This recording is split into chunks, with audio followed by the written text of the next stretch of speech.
விஜய்க்கும் நிவின்க்கும் வந்து சரியான பிரச்சனை நடக்குது. அப்போ விஜய் வந்து எவ்வளோ சொல்லி பார்க்குறாரு, நிவின் கேட்க மாட்டேங்கிறாரு. நான் கண்டிப்பாக வந்து யமுனாவ கல்யாணம் பண்ண முடியாது அப்படின்னு சொல்லிடுறாரு.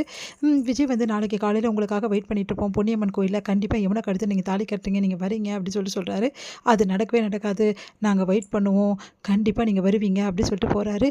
இதை கேட்டு நிவின் செமையாக டென்ஷன் ஆயிடுறாரு. விஜய் வந்து யமுனாக்கு வந்து சாரி எடுத்து கொடுத்து வந்து கூட்டிகிட்டு வராரு. நம்ம வந்து காவேரிக்கு ஒன்றும் புரியாமல் யோசிக்கிறாங்க. இது கோயிலுக்கு வந்திருக்கோன்னு சொல்லிட்டு இந்த மாதிரி நிவினுக்கும் வந்து யமுனாக்கும் கல்யாணம்னு சொல்கிறாரு. அதை கேட்டு காவேரி அதிர்ச்சி அடைகிறாங்க. நிவின் வரவே வரலையே, கண்டிப்பாக வரமாட்டாருன்றாங்க. கண்டிப்பாக வருவாருன்னு சொல்லிட்டு விஜய் வந்து ஏற்பாடெல்லாம் பண்ணிகிட்ருக்காரு. இதை பார்த்து வந்து யமுனா வந்து கண்டிப்பாக நிவின் வருவார், மாமா சொல்கிறாரு அப்படின்னு சொல்லிட்டு சந்தோஷப்படுறாங்க. நிவினுக்கு கால் பண்ணி வந்து விஜய் வந்து கூப்பிடுறாரு. இந்த மாதிரி வரணும்னு சொல்லிட்டு கல்யாணத்துக்கு, ஆனால் வர முடியாது, நான் அதை சொல்லிட்டேன்ல அப்படின்னு சொல்லிட்டு நிவின் சொல்லிட்டு இருக்கும்போதே வந்து அவங்க அம்மா அப்பா மாமா வராங்க. அவங்கள பார்த்து அதிர்ச்சி அடைகிறாரு. என்ன நிவின், உங்கள் அப்பா அம்மாவும் மாமாவும் வந்திருக்காங்களா அப்படின்னா இன்னும் அதிர்ச்சி அடைகிறாரு. நீங்கள் என்ன சொல்கிறீங்க, உங்களுக்கு எப்படி தெரியும்? நான் அதான் உங்களை வர சொன்னேன். கவலையே படாதீங்க, உங்களோட கல்யாணம் தனியாக நடக்கிறது தப்பு இல்லை, ஒரே பையன் வேறு நீங்கள், அதனால தான் அவங்களையும் வர சொன்னேன். அதனால் உங்கள் அம்மா அப்பா மாமா எல்லாரையும் கூட்டிகிட்டு வந்துடுங்க கோயிலுக்கு. இங்கே வந்து அவங்க முன்னாடியே நம்ம கல்யாணம் பண்ணிடலாம் அப்படின்னு சொல்லிட்டு சொல்கிறாரு. சீக்கிரம் வந்துடுங்க நிவின், லேட் பண்ணாதீங்க அப்படின்றாரு. ஒன்றுமே புரியாமல் நிவின் யோசிக்கிறாரு, என்ன விஜய் இப்படி பண்ணுறாருன்னு சொல்லிட்டு. என்னப்பா என்னாச்சு அப்படின்னோடனே, நீங்கள் வந்திருக்கீங்க சொல்லாமல் கொள்ளாமன்னொன்னே, என்னடா நடக்குது இங்கே, உனக்கு கல்யாணம்னு சொல்லிட்டு ஃபோன் வருது, எங்களுக்கு தெரியாமல் கல்யாணம் பண்ணுற அளவுக்கு நீ வளர்ந்துட்டியா அப்படின்னு சொல்லிட்டு அவங்க அம்மா கேட்குறாங்க. இல்லைம்மா அதெல்லாம் ஒன்றும் கிடையாது, யார் சொன்னா உங்களுக்கு, யார் சொல்லணும் உனக்கு, உண்மையை சொல்லு, பொன்னியம்மன் கோயிலில் உனக்கும் வந்து அந்த காவேரியோட தங்கச்சிக்கும் கல்யாணம் தானே அப்படின்னோடனே அப்படியே அதிர்ச்சி அடைகிறாரு.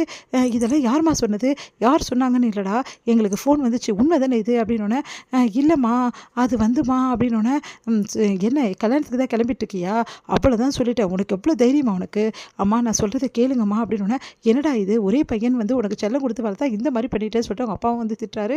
என்ன மாப்பிள்ள இப்படி பண்ணிட்டீங்க, உங்கள் அம்மா அப்பா பாவம் இல்லை, கொஞ்சம் யோசிக்க மாட்டீங்களா நம்ம குடும்பத்தை பற்றி அப்படின்னு சொல்லிட்டு அவங்க மாமாவும் சொல்கிறார். மாமா கொஞ்சம் அமைதியாக இருக்கீங்களா அப்படின்றாங்க.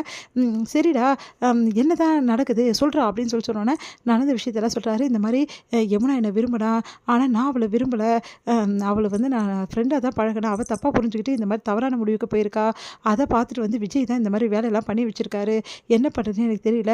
ஓ அந்தளவு ஆகிட்டான் அவனுக்கு, எவ்வளோ தைரியமாக இருந்தால் என் பிள்ளைக்கு அவன் கல்யாணம் பண்ணுறதுக்கு மிரட்டுவான், அவ்வளோ திமிரு அவனுக்கு, நான் சும்மா விட மாட்டேன். ஆமாம் அந்த விஜய் வந்து ஆளே சரியில்லை, அவனை சும்மாவே விடக்கூடாது அப்படின்னு சொல்லிட்டு சொல்கிறாரு. இதை நான் பார்த்துக்கிறேன், நீங்கள் விடுங்க அப்படின்னு சொல்லிட்டு சொல்கிறாரு. அவங்க மாமா கிட்ட நிவின், அதெல்லாம் முடியாது, என் தங்கச்சிக்கு ஒன்றுனா நான் வந்து நிற்பேன், என்ன பிரச்சனைனாலும் எனக்கும் என் தங்கச்சி இருக்கலாம், ஆனால் அதுக்காக என் தங்கச்சி நான் அப்படியே விட முடியுமா, வாங்க போய் பார்க்கலாம், எது வந்தாலும் அவனை ஒரு வழி பண்ணலாம் அப்படின்னோடனே, அவன் யார் என் பிள்ளைக்கு கல்யாணம் பண்ண அப்படின்னு சொல்லிட்டு டென்ஷன் ஆயிடுறாரு. நிவினோட அப்பாவும், அப்பா சொன்னால் கேளுங்க, பிரச்சனை வேணாம், நீ என்னடா சொல்கிறது பிரச்சனை வேணான்னு சொல்லிட்டு, என் பிள்ளைக்கு கல்யாணம் பண்ண அதுவும் மிரட்டி கல்யாணம் பண்ணுவான், அவனை நான் சும்மாவே விட மாட்டேன்டா, வாடா போகலாம் அப்படின்னு சொல்லிட்டு கூட்டின்னு போகிறாங்க. இங்கே நிவின் பதறி அடிச்சுட்டு போகிறாரு. முதல்ல உள்ள நீ போடா அப்படின்னு சொல்லிட்டு அனுப்புகிறாங்க. நிவின் வராரு. நிவினை பார்த்துட்டு, எனக்கு தெரியும் நிவின் நீங்கள் வந்துடுவீங்கன்னு சொல்லிட்டு அப்படின்னு சொல்லிட்டு சந்தோஷமாக வந்து யமுனா ஓடி வராங்க. காவேரி வந்து அதிர்ச்சியாக பார்க்குறாங்க.